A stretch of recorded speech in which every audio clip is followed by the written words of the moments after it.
Hey folks, so grabe no.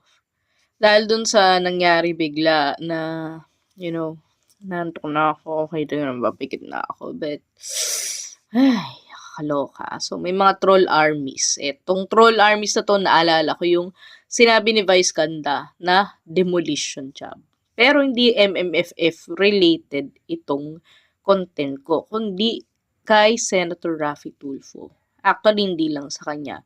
Sa ibang mga Tulfo din, like Erwin Tulfo, kasi lumalabas na naman yung troll armies. Kinay-question na naman yung citizenship ng mga Tulfo.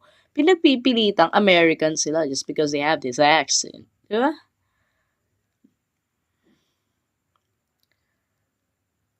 So, yung citizen, so yung Filipino citizenship ni Senator Raffy Tulfo, dati na nang na-resolve yan Nagkaroon na nga ng Senate Electoral Tribunal na alam ko May 2024.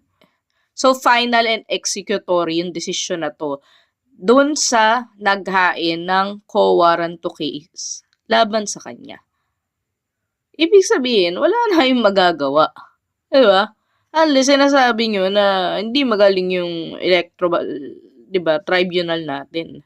Senate Electoral Tribunal.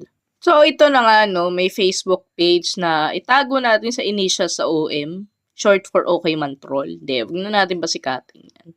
So, ang title nung article niya about Senator Raffy Tulfo is a scandal of fraud, deception, and betrayal. Scandal? Kayo nga yung nag-iskandalo, nag-imbento kayo ng nothing. Nag-iimbento kayo ng something from nothing. So, obvious naman Diba? You put one and one together and you will get two, which stands for too threatening. Masyadong threaten sila kasi number 1 talaga sa survey si Senator Raffy Tulfo for presidency. Kahit na wala pa naman siyang sinabi na magpapangulo siya. Yan yung sa 2028 elections. So, wala talaga silang mabira. Yung sa Supreme Court na nga yung decision yan. Hindi naman siya magiging senador ngayon kung hindi na-resolve yan. Malinaw ba? So, kung ako sa inyo, kahit huwag na kayo makinig sa video ko do your own research at makikita nyo na puro demolition job